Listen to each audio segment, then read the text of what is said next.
తెలంగాణ నుంచి రాజ్యసభకు రెండో అభ్యర్థిగా సీఎం రేవంత్ రెడ్డి ముఖ్య సలహాదారు వేం నరేందర్ రెడ్డిని కాంగ్రెస్ అధిష్టానం ఖరారు చేసింది. మొదటి స్థానానికి సిట్టింగ్ ఎంపీ అభిషేక్ మను సింఘ్వి పేరును ఇప్పటికే హస్తం పార్టీ ఫైనల్ చేసింది. రెండో స్థానానికి అభ్యర్థి ఎవరనే దానిపై సుదీర్ఘ చర్చలు జరిపింది. అన్ని అంశాలను పరిగణలోకి తీసుకుని వేం నరేందర్ రెడ్డి పేరును ఖరారు చేసింది. ఇవాళ అభ్యర్థులు నామినేషన్లు దాఖలు చేయనున్నారు.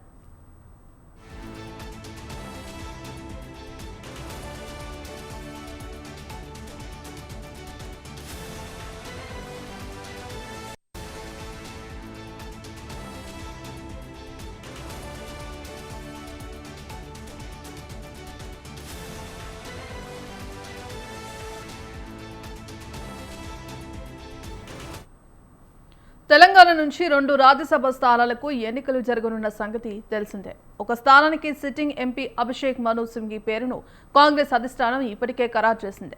రెండో స్థానం ఎవరికి అనేది ప్రస్తుతం చర్చనీయాంశంగా మారింది.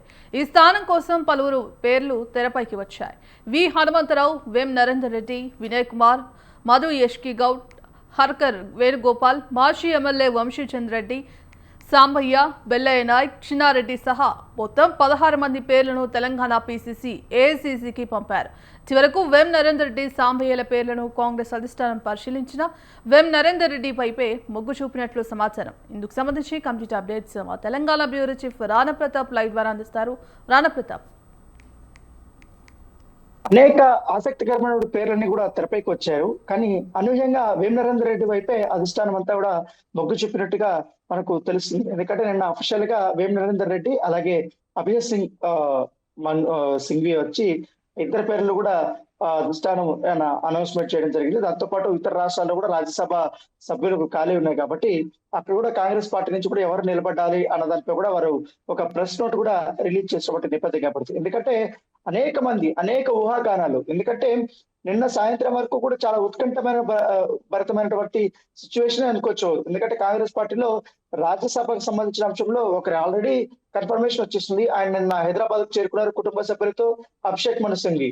సో తర్వాత రెండవది ఎవరు, ఎందుకంటే హనుమంతరావు ఉన్నాడు, తర్వాత జీవన్ రెడ్డి ఉన్నారు, వినయ్ కుమార్ ఉన్నారు, తర్వాత సంపత్ ఉన్నారు, వంశీచంద్ర రెడ్డి ఉన్నారు, ఆ తర్వాత జీవన్ రెడ్డి పైన ప్రముఖంగా అనిపించింది హనుమంతరావు గురించి అయితే ఖచ్చితంగా ఈసారి ఏదైతే ఆయనకి పట్టాభిషేకం కన్ఫాము, ఆయనకి మరొకసారి రాజ్యసభ సంబంధించిన సీటు లభిస్తుంది అనేది కూడా అందరూ అనుకున్నారు. కాకపోతే అనూహ్యంగా వేం నరేందర్ రెడ్డి వైపు అధిష్టానం కానీ ముఖ్యమంత్రి కానీ పిసిసి ప్రెసిడెంట్ కూడా వేం నరేందర్ రెడ్డిని పూర్తిగా ఆయన సపోర్ట్ చేసినట్టుగా నిన్న తెలుస్తుంది. అయితే నిన్న ముఖ్యమంత్రి ఢిల్లీ టూర్ కి వెళ్ళినప్పుడు అక్కడ హైకమాండ్ ని కలుస్తారు అని అందరూ అనుకున్నారు. కాకపోతే హైకమాండ్ తో ఆల్రెడీ మాట్లాడాల్సినటువంటి అంశాలన్నీ కూడా ఎప్పుడైతే రాహుల్ గాంధీ కానీ కేసీ వేణుగోపాల్ కానీ వికారాబాద్ కి సంబంధించినటువంటి ప్రోగ్రామ్ కి వచ్చినప్పుడే అక్కడే ముఖ్యమంత్రి, పిసిసి చీఫ్, ఇతర నాయకులు, మంత్రులు ఈ రాజ్యసభకు సంబంధించిన అంశంలో అక్కడ మాట్లాడుకున్నట్టుగా మనకు సమాచారం వస్తుంది.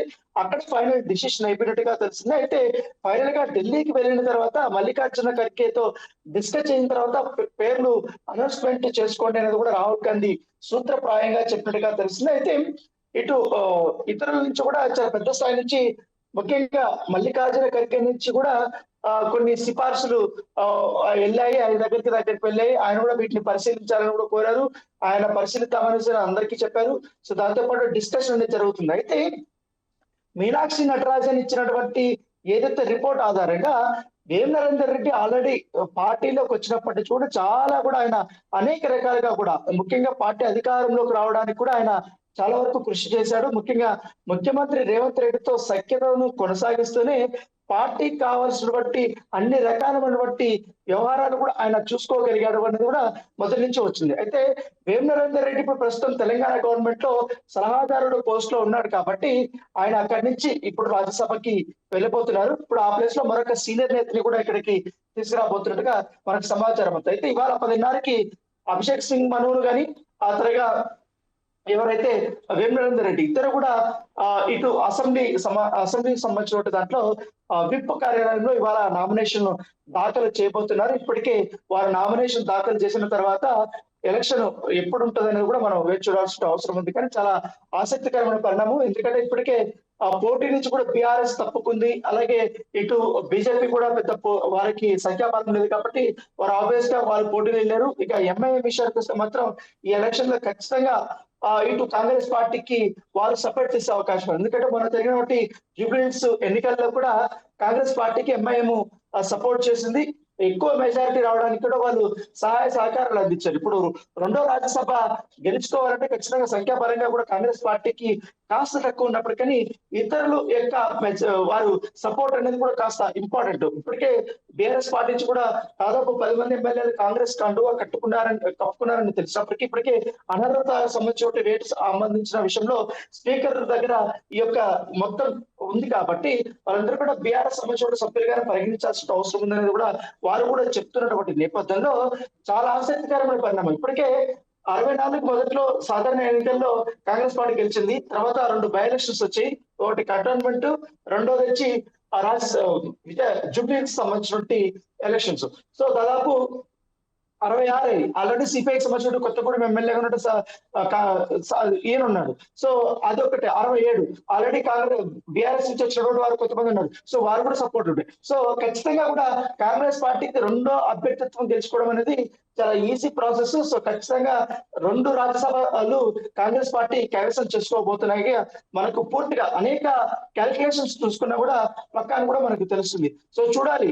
ఇప్పుడు వేమనరేందర్ రెడ్డి ఇప్పుడు రాజ్యసభకు వెళ్ళిపోయాడు కాబట్టి వేమనరేందర్ రెడ్డి యొక్క మొత్తం ఆయన చేసినటువంటి పనులు కానీ లేకపోతే సేవలు కానీ వారంతా కూడా మరొక రూపంలో కూడా మొత్తం కాంగ్రెస్ పార్టీ వినియోగించుకోకపోతుంది. సో ఇప్పుడు కొంతమంది సీనియర్లు కూడా ఇంకా నామినేటెడ్ పోస్టులు అనేది ఇవ్వాల్సిన అవసరం ఉంది కాబట్టి వాటి గురించి కూడా ఇప్పటికే డిస్కషన్ అనేది మొదలైంది. అయితే వేమనరేందర్ రెడ్డి పేరు తెరపైకి వచ్చినప్పుడు వంశీచంద్ర రెడ్డి నుంచి కూడా కాస్త వ్యతిరేకత అనేది వచ్చింది. ఎందుకంటే ఈసారి అభ్యర్థిత్వం నా పైన మీరు నాకు ఇవ్వాల్సిందే అనేది కూడా ఆయన పట్టుబట్టినట్టుగా చివరి వరకు కూడా ఆయన ప్రయత్నాలు చేసినట్టుగా తెలిసింది. అయితే చాలా మంది ఇటు ఎస్సీ సామాజిక వర్గం నుంచి కానీ అలాగే బీసీ సామాజిక వర్గం నుంచి కూడా చాలా గట్టిగానే వాళ్ళు ప్రయత్నాలు చేశారు. సో వాళ్ళకందరికీ కూడా మీనాక్షి నటరాజన్ నుంచి కూడా నచ్చజెప్పే ప్రయత్నం కూడా వాళ్ళు చేశారు. రాబోయే రోజుల్లో కూడా ఇంకా చాలా వరకు పదవులు రాబోతున్నాయి.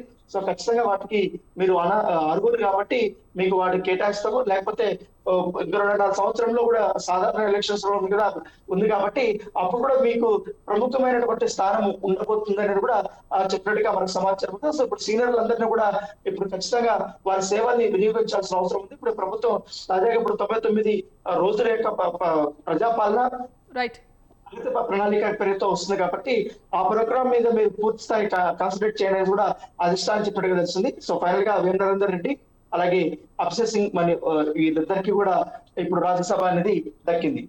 Right, thank you Rana Pratap.